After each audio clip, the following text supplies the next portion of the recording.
마태복음 21장 28절에서 32절까지 두 아들의 비유, 여러분들 잘 아시는 비유. 오늘 본문 같이 우리 28절부터 32절까지 우리 합독하겠습니다. 시작. 그러나 너희 생각에는 어떠하냐? 어떤 사람에게 두 아들이 있는데 맏아들에게 가서 이르되 예 오늘 포도원에 가서 일하라 하니 대답하여 이르되 아버지 가겠나이다 하더니 가지 아니하고 둘째 아들에게 가서 또 그와 같이 말하니 대답하여 이르되 실소이다 하였다가 그 후에 뉘우치고 갔으니 그 둘 중에 누가 아버지의 뜻대로 하였느냐? 이르되 둘째 아들이니이다. 예수님께서 그들에게 이르시되 내가 진실로 너에게 이르노니 세리들과 창녀들이 너희보다 먼저 하나님의 나라에 들어가리라. 요한이 의의 도로 너희에게 왔거늘 너희는 그를 믿지 아니하였으되 세리와 청년은 믿었으며 너희는 이것을 보고도 끝내 뉘우쳐 믿지 아니하였도다. 아멘. 인사하겠습니다. 아버지 예수님, 예수님의 은혜 평강이 넘치시기를 축원합니다. 아멘. 네, 오늘 함께 읽으신 마태복음 21장 28절에서 32절 오늘 본문을 토대로 두 아들의 비유, 두 아들의 비유 이렇게 하겠습니다. 같이 한번 따라하겠습니다. 두 아들의 비유. 두 아들의 비유를 통해서 예수님께서 또 중요한 말씀을 오늘 본문을 통해서 얘기하고 계십니다.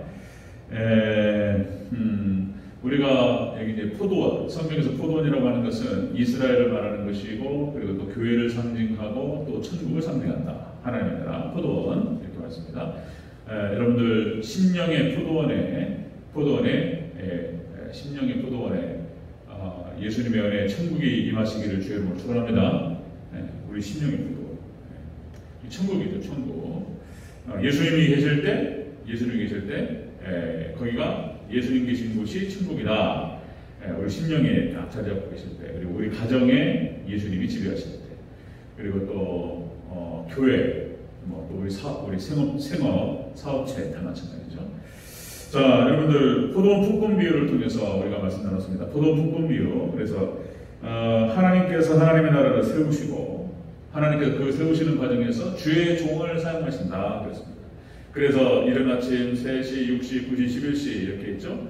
그래서 우리 한국이 바로 이제 11시 품꾼이 될 것이다. 이런 얘기를 같이 나눴어요.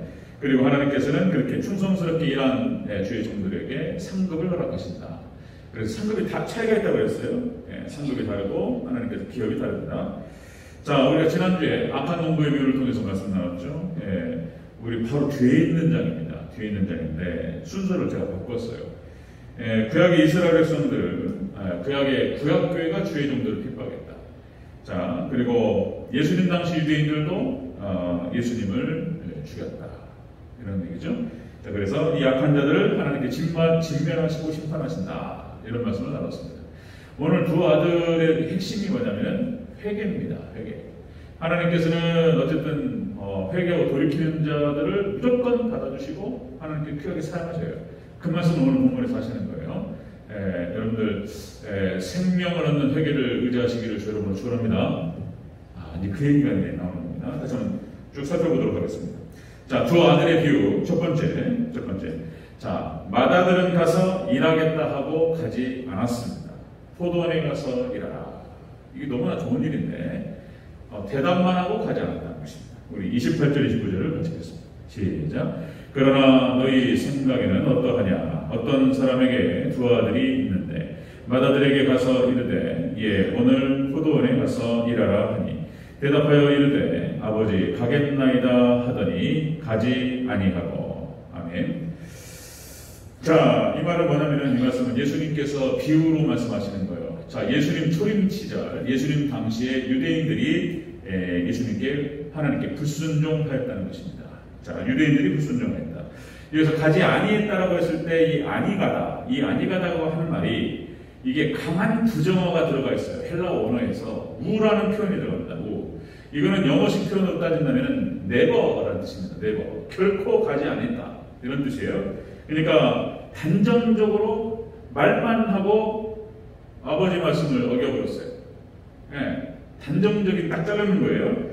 자, 여기서 이제 그냥 수동적인 불순종이 아니고 강한 대적이에요. 이런 표현을 하셨어요, 예수님께서.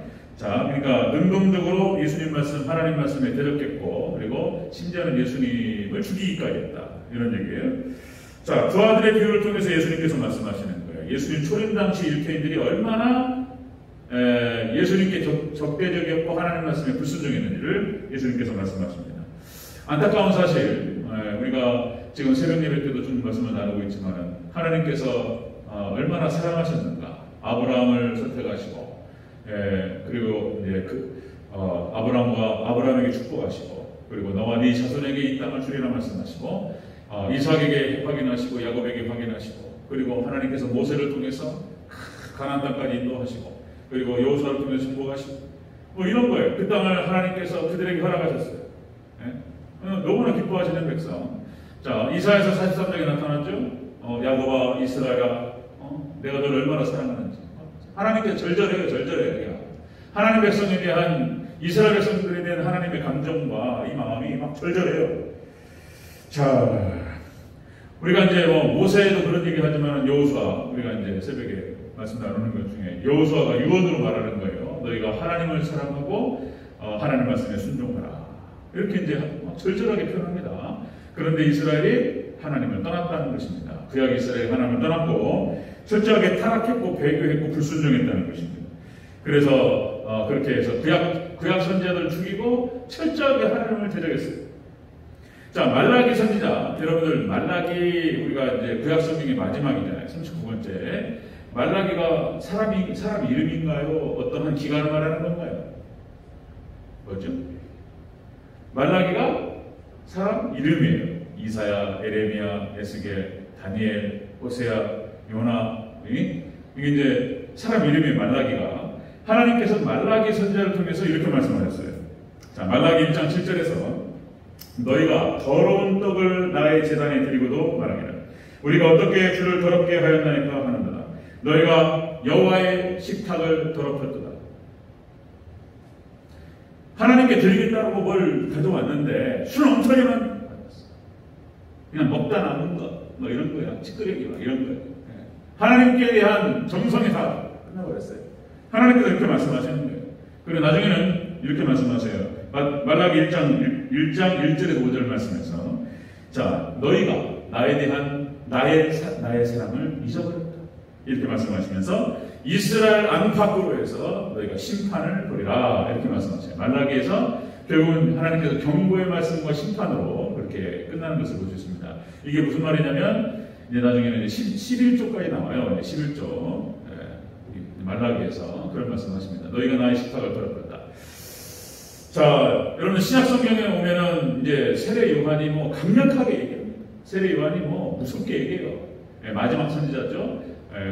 이스라엘의 마지막 선지자였던 세례 요한이 이렇게 표현하죠. 마태복음 3장 7절 10절에서 바리새인과 사두개인이 세례 베푸는 대로 오는 것을 보고 이르되 독사의 자식들아 누가 너희를 임박한 진노를 피하라 하되 이미 도끼가 나무 뿌리에 놓였으니 좋은 열매를 맺지 아니하는 나무보다 찍혀서 불에 던지리라. 회개하라. 이렇게 말했어요. 그리고 예수님의 메시지도 철저하게 똑같은 메시지였습니다. 회개하라. 천국에 가까워하느니라. 그리고 예수님께서 제자들을 세우시고 제자들에게 똑같은 말씀을 하셨어요. 너희가 가서 회개를 얘기하라. 제자들 똑같은 얘기로 회개하라. 천국에 가까웠다. 이렇게 얘기했던 것이죠. 자, 누구보다도 가장 먼저 하나님의 사랑을 가장 많이 받았던, 그죠? 하나님의 사랑을 가장 많이 받았고 절대적인 선민이었다라고 얘기할 수 있는 유대인들이 이렇게 하나님을 거역하고 떠났다라고 하는 것입니다. 자, 두 아들의 비유를 통해서 예수님께서 섭섭한 말씀을 이렇게 하시는 거예요. 지금 이 장남이 큰아들이 말만 하고 대답만 꿀떡까지 하고 하나님을 드리겠다는 거예요. 아버지 말을 그러겠다는 것입니다. 심판이죠. 이게 이제 하나님 섭섭한 말씀을 하시는 거예요. 자, 두 번째 보겠습니다. 두 아들의 비유 두 번째. 둘째는 싫다라고 말한 다음에 나중에 뉘우쳐서 갔다. 이렇게 말씀하세요. 자, 30절을 읽겠습니다. 30절 시작. 둘째 아들에게 가서 또 그와 같이 말하니 대답하여 이르되 실소이가 하였다가 그 후에 뉘우치고 갔으니. 아멘. 둘째 아들은 싫다라고 대답해놓고 나중에 뉘우치고 포도원에 가서 일을 했다, 이런 얘기예요. 자, 이것은 무슨 의미입니까? 예수님을 영접했던 이방인들을 말하는 거예요. 이방인들, 예수님을 영접했던 죄인들은 순종했다는 거예요. 순종했다. 예수님께서 말씀하시는 거예요. 자, 여기서 뉘우치다라고 하는 것은 우리 마음의 상태를 얘기하는 것인데, 회개 앞에, 회개 앞에 나타나는 마음의 반응인 거예요. 그래서 뉘우치고 그리고 돌이켰어요. 뉘우치고 돌이키는 그런 회개의 자세를 보였다는 것입니다. 회개하다. 자, 그래서 이 두 아들의 비유를 통해서 지금 예수님께서 지금 유대인을 책망하시고 이방인에게 촛대가 옮겨질 것을 말씀하시는 거예요. 자, 여러분들 탕자의 비유에서 잘 나오죠. 탕자의 비유를 좀 얘기를 하려다가 너무나 잘하시는 말씀이라서 좀 넘어갔는데, 탕자의 비유에서 이제 아버지를 떠나죠. 탕자가 아버지를 떠나서 아버지께 자기가 받아야 될 할당된 재산을 미리 달라고 그러는 거 받아가지고 떠나가지고 다 탕진해 버렸어요. 그리고 이제 아버지를 떠난 이 탕자는 어떻게 되냐면 돼지 쥐염 열매를 먹고자 했는데도 그것이 또 없었다는 것입니다. 그래서 아버지 하나님을 떠나면은 이렇게 된다라고 하는 것을 이 탕자의 비유를 통해서 잘 얘기해주고 있어요. 그래서 탕자가 뉘우치죠. 뉘우치고 내가 아버지 집에 있었으면은 내가 이런 거 먹겠는가 싶고, 내가 아버지께 돌아가면 아버지 나를 받아주실까, 이런 거죠. 아버지 마음을 잘 몰라요, 탕자는 아직도. 그러니까 이제 탕자가 결혼을 해서 자식을 낳아봤다면 좀 달랐을 거예요. 얼마나 그 아버지가 탕자를 갖다가 기다리고 있었는지. 탕자는 잘 몰라요, 그것도. 차라리 내가 아들 대접을 받지 않고 종이라도 가서 아버지 나를 받아주시면 좋겠다. 그리고 이제 아버지에게 돌아가죠. 아버지의 반응은 그런 것이었죠. 대부분 문을 닫지 않으시고 문을 활짝 열어놓고 기다리고 계셨다. 그리고 탕자가 왔을 때 보선걸, 그렇죠? 신발도 짚지 않고 뛰쳐나가서 그 아들을 끌어안았다. 그리고 죽었던 내 아들이 돌아왔다. 잔치를 베풀었다. 이 장면에서 큰아들, 맏아들은 뭐가 섭섭해요. 이게 큰아들도 아버지 마음을 잘 몰라요. 참 여러분들, 우리가 좀 더 하나님 마음을 헤아릴 수 있는 저와 여러분 되시기를 주 여러분으로 축원합니다. 이 장남도 아버지 마음을 잘 몰라요. 그냥 동생한테 잘해주는 게 그게 뭐 이렇게 기분 나빠가지고, 이놈의 새끼 이거 다 가져가가지고 지금 다 통제로 왔는데, 근데 아버지 마음은 그게 아니죠. 자, 아버지 마음은 그런 거였습니다. 어쨌든 간에 두 아들 다 사랑합니다. 아멘? 두 아들 다 사랑합니다. 유대인도 사랑하시고 이방인도 사랑하시고 우리 아버지 마음이었다. 자, 여러분들 아무리 죄인이라 할지라도 돌아가면 이런 마음입니다. 하나님께서 다 받아주시고 끌어안으시고 너무나 기뻐하시고, 어떠한 죄인이라도 하나님께서 받아주시고 하나님께서 은혜를 베푸실 줄로 믿습니다. 회개하면 된다는 거예요. 회개하면. 여러분도 잘 아시다시피 베드로가 예수님을 3번을 부인합니다. 이 3이라는 숫자가 또 나온단 말이에요. 그냥 극렬한 부인이었어요. 완벽한 부정이에요. 완벽한 부정. 나는 절대로 모른다는 거예요. 그죠? 바로 그렇게 몇 시간, 하루도 안 지났어요. 하루도. 바로 그 저녁에 예수님한테 절대로 예수님 내버리지 않습니다. 이랬던 사람이에요. 근데 세상에 그냥 순간적으로 칼이 들어오니까 그냥 완벽한 부정을 해버렸어요. 그리고는 베드로가 회개하고 얼마나 눈물을 뿌렸는지, 그리고 그 이후로 베드로는 오직 하나님의 나라와 하나님 영광만을 위해 살았고, 그리고 순교로 하나님께 영광을 올려드렸습니다. 사도 바울도 마찬가지죠. 사도 바울도 본인 스스로가 죄인 중에 괴수라고 표현을 하지만, 사도 바울도 스데반이 돌마다 죽을 때에 합당하다 이렇게 얘기했던 사람이에요. 그죠? 사도 바울. 그런데 예수님 만나고 회개하고, 또 사도 바울만큼 하나님께 또 붙들려 쓰임받은 사람이 또 어디 있는가라고 하는 것이죠. 그러니까 우리가 회개하고 돌이키면 하나님께서 이렇게 기뻐하시고 그 사람을 높게 들어서 사용하신다는 것입니다. 아멘? 회개만큼 좋은 게 없어요. 삭개오가 예수님 만나려고, 삭개오가 세리, 그죠? 삭개오가 그냥 똥나무에 올라가지고 막 쳐다보고, 그러니까 예수님께서 딱 쳐다보고 그 마음이 보이잖아요. 그의 행동 가운데서 삭개오의 마음이 보인단 말이에요. 내려오라. 내가 오늘 너의 집에 유하겠노라. 예수님께서 찾아오셨어요. 예수님께서. 그러니까 삭개오가 그런 말을 하죠. 내가 거짓말해서 얻은 것은 2배로 갚고, 그죠? 속여 빼앗은 것은 4배로 갚겠나이다. 소유의 절반을 가난한 자에게 나눠주고, 속여 빼앗은 것이 있다면 4배로 갚겠나이다. 예수님께서 삭개오 집에서 선포하셨습니다. 하나님의 구원이 이루어졌다. 이렇게 딱 선포하셨어요. 하나님께서 이렇게 세리 삭개오도 회개하고 예수님만 영접하면 다 끝나버려요, 그냥. 고넬료도 이방인 백부장이었습니다. 그죠? 로마. 그 하나님의 백성들 이스라엘을 괴롭히는 사람이에요. 고넬료 백부장. 그러나 역시 예수님 영접하고 그렇게 회개하면서 하나님께 기도했더니 하나님께서 놀라운 축복을 가정에게 허락하셨다. 자, 복음이 이방인에게 옮겨지게 됩니다. 그래서 두 아들의 비유를 통해서 예수님께서 말씀하셨습니다. 유대인들은 그 복받은 사람들은 예수님을 거부하고 저주를 받았다. 그러나 저주받을 이방인들이 예수님 영접하고 회개했더니 어마어마한 축복의 주인공이 되었다는 것입니다.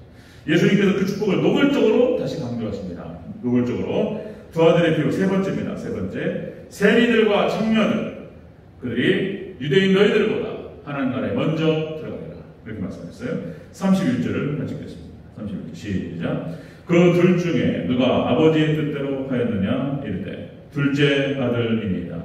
예수님께서 그들에게 이르시되 내가 진실로 너에게 이르노니 세리들과 청년들이 너희보다 먼저 하나님의 나라에 들어가리라. 아멘.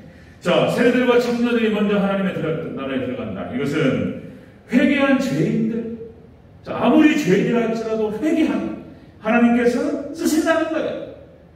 여러분들, 우리가 아무리 나쁜 짓을 하고 못되고 그런 부분이 있다 할지라도 우리가 회개하고 하나님께 나아갔을 때 하나님 용서하시고 하나님께서 영광스럽게 우리를 사용하실 줄로 믿습니다.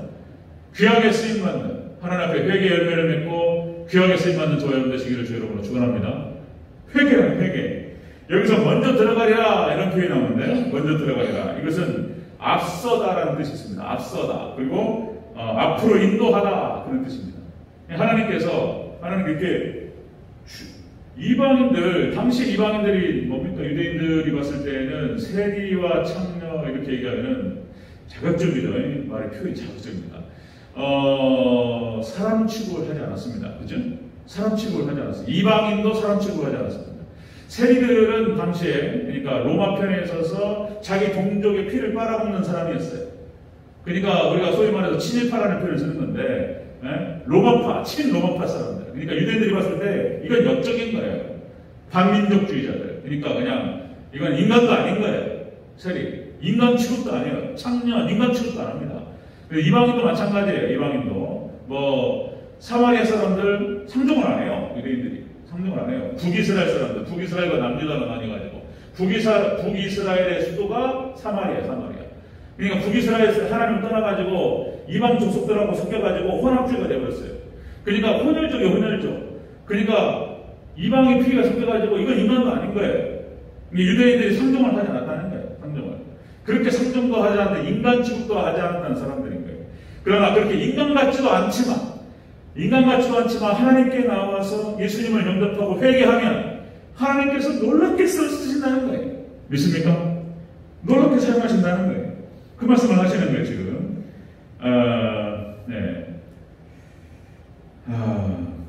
복음이 이방으로 가잖아요. 이방으로 가서 에베소, 빌립보, 골로새, 고린도, 소아시아로 가가지고 이제 마게도냐로 가서 로마로 그 복음이 흘러 들어가서, 그죠? 그 로마가 여러분들 그 로마 왕이 10대 10번이 바뀌면서 10대 300년 넘게 기독교를 바뀌었습니다. 세상에. 그런데 하나님께서 또 로마를 사용하셔서 세계 복음화들을 예수님을 이렇게 증거했던 것을 볼 수가 있습니다. 유럽에 복음이 들어가니까 그렇게 사람이 바뀌어버려요. 그냥. 여러분들 칼빈이 프랑스 사람이죠. 칼빈이 프랑스 사람이고 루터가 독일 사람이고 그 다음에 당시에 종교개혁을 일으켰던 주역들이 다 유럽 사람들입니다. 유럽 사람. 찌빙글리가 스위스 사람이고 다 이런 거예요. 그러니까 종교도가 또 영국 사람들이고 뭐 스코틀랜드의 존 낙스 뭐 다 이런 거예요. 다 이 사람들 유럽에서 철저히 다 이방인들이에요. 하나님을 몰랐던 사람들이고 하나님을 거역했던 사람들인 거예요. 그런데 그들이 예수님을 받아들이고 거기에서 기독교가 꽃을 피우고 전 세계로 복음이 나간 줄로 믿습니다. 아멘. 하나님 사용하셨어요. 놀랍게 사용하셨어요. 복음이 들어가고 회개하고 복음이 들어가면 놀라운 사람이 되는 거예요. 그게 지금 저도 계속 그것만 하는 거예요. 조금 하나님께서 은혜를 주셔서 열려주셔서 모든 성경에서 예수님을 찾을 수 있고 모든 어떤 본문을 찾아서도 예수님을 선포해야 된다라고 하는 깨달음을 주셔서 하려고 노력하는 거예요. 모든 어떤 것들을 찾다 보면은 어떤 본문에서 이게 도저히 예수님이 안 나와. 이게 어디서 이거 어떻게 예수님을 찾냔 말이에요. 그런데 이거 붙들고 기도하면서 한참을 쳐다보고 있고 그럼 하나님께서 딱 비춰주셔요. 이게 이렇게 열려주시고 하나님께서 은혜를 주셔요. 그러니까 우리가 해야 될 일은 예수님께로 영혼들을 인도하고 그리고 예수님 만나면 사는 줄로 믿습니다. 예수님만 만나면 살아요. 아무리 극렬하고 수악한 인간이라 할지라도 예수님 만나서 회개하면 하나님께서 그를 축복하시고 사용하신다. 그죠? 미국도 마찬가지예요. 미국도 뭐 잘 아시다시피 미국 청교도 필그림 파더즈 해가지고 청교도들이 그 땅에 들어가서 거기에서 예배를 드리고 수악한 인디언들이 도와줘가지고 그 하나님께 영광을 너무나 아름다운 이야기들이 많잖아요. 그런데 사실상 미국이 원래 이민자의 나라잖아요. 이민자의 나라. 그래서 실질적으로 유럽에 있었던 수많은 범죄자들부터 해가지고 무슨 유럽에서 망했던 사람들 이런 사람 다 이민을 갔어. 예. 다 미국으로 갔고 그렇게 미국을 개척하는 시기에 원주민들을 다 죽였어요. 미국 사람들이 아시죠? 예. 이게 미국 사람들이 지금 돌아다니면서 무슨 인권이 어떻고 이런 얘기 하는데 원래 그들의 뿌리는 그런 거였어요. 침략을 해가지고 식민지로 만들고 사람 다 죽이고 이런 사람들이었어요. 서구의 개척자들, 석양의 부업자 해가지고 총 쏘고 보안만 쏴 죽여버려 그냥. 수악한 사람들이었다니까 진짜. 그러니까 몇 명의 그 청교도들 이렇게 해가지고 예배드리고 이랬던 사람 말고는 엉터리들. 그런데 하나님께서 부흥으로 그냥 싹 청소를 해버리셨어요. 부흥으로. 하나님께서 그 야배 접속을 사용하시려다 보니까 예수님께서 하나님 내려오셔가지고 하나님 임하셔가지고 자 1740년대 놀라운 부흥의 역사가 미국 전역에 일어납니다. 미국 동부에 첫 번째 미국 동부에 막 일어나기 시작하면서 부흥의 역사가 일어나기 시작해요. 아니 평범했어요. 그때의 자료를 보니까 지금 보도 이런 설교를 듣고 그렇게 사람들이 바뀌나? 그러니까 조나단 에드워드라고 하는 사람이 설교를 읽어요. 이렇게 원고를 갖다가 고개를 쳐갖고 읽는데 그 설교를 듣고 다 뒤집어져요. 그래가지고 성령께서 임하시니까 역사가 성령 역사하시니까 설교 듣다가 앉은 자리에서 뒹굴어 버려 그냥 가슴을 찢으면서 회개하고 놀랍게 하나님께서 역사하시는 거예요. 부흥의 문격이 그냥 휩쓸어버려요. 그러니까 조나단 에드워드는 종말론에 관해서 요한계시록에 대해 주석을 썼는데 후천년설이에요. 후천년설이 뭐냐면은 이렇게 해가지고 이렇게 은혜 가운데 가다가 천년을 못 들어가 버린다는 거예요. 대화는 없고 이런 거예요. 그러니까 이렇게 해서 예수님 오실 줄 알았어요. 왜냐면 어마어마한 부흥의 문격이 일어나니까 하나님께서 그냥 미국 땅을 갖다가 싹 그냥 청소해버리세요. 청소를 다. 그리고 2차 부흥이 1800년부터 1840년. 1차 부흥은 몇 년, 한 7년 정도 진행됐어요. 7년. 근데 2차 부흥은 40년 동안 진행됐어요. 미국에. 1800년부터 1840년까지. 그냥 하나님께서 그냥 미국 땅에 있는 모든 그냥 다 성령께서 임하셔가지고 다 뒹굴고 회개하고 그냥 신사의 나라가 되어버렸어요. 그리고 그들이 미국이 바로 서문학교회를 대표하는 맞죠? 서문학교회. 아니 에서부터 빌라델피아 교회. 그러니까 세계 선교를 그들이 이룹니다. 꽃이 들었어요. 여러분들 우리가 아무리 연약하고 지금 영적으로 잠들어 있고 시험 들고 막 이래요. 그러나 여러분들 하나님께서 우리 가운데 임하시면 그래서 우리에게 하나님께서 회개의 영을 부어주시고 회개가 일어나기 시작하고 정말 은혜가 임하면 우리도 동일하게 우리가 사도 바울처럼 베드로처럼 변할 줄 믿습니다. 이게 희망인 거예요. 이게 저도 이게 목회하면서 이게 인간적으로 생각하면 아따 못 얻었다 이런 생각도 많이 들어요. 그런데 한 가지 생각하는 것은 하나님의 은혜. 하나님의 은혜가 임하면 우리가 달라질 줄로 믿습니다. 아멘. 그 얘기. 그냥 복음이 딱 들어가 막 회개가 일어나고 성령께서 임하시니까 막 이게 그냥 폭발적으로 그냥 은혜가 그냥 막 천국이 돼버려요. 천국이. 여러분들 우리 대전제일교회가 정말 하나님의 은혜가 임하고 성령께서 임하셔서 정말 초대교회 그런 천국이 이루어지는 복된 은혜가 있기를 주 여러분으로 축원합니다. 오늘 본문 우리가 살펴보자 하는 이 본문의 핵심은 뭐냐면 다른 거 없어요. 회개입니다. 회개. 아무리 복받기로 약속되어 있는 자라 할지라도 하나님을 떠나고 하나님께 불순종하면 안 돼요. 그런데 저주받기로 지금 다 진행됐어요. 지금 이방인들 다 저주받을 인간들인데 예수님 영접하고 회개하면 먼저 써버려요. 그냥 하나님께서. 믿습니까?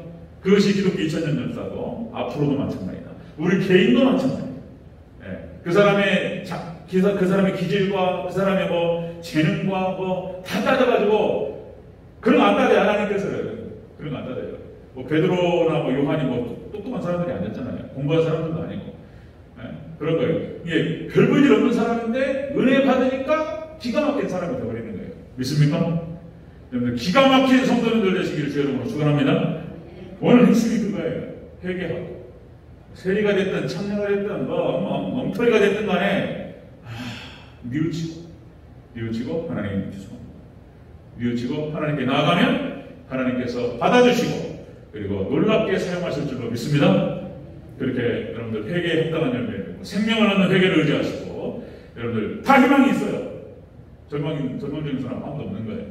예수님 아직은 은혜의 시대예요. 그래서 여러분들 저나 여러분들이나 다시 항상 넘어지죠. 그죠? 또 우리가 회개하고 기도하고 다시 정신 차리고 다시 일어서서 또 마음이 뉘우치고 돌이키기만 하면 은혜가 능력이 임할 줄로 믿습니다. 그 은혜의 주인공들이 되시기를 주의 이름으로 축원합니다. 아멘. 기도하겠습니다.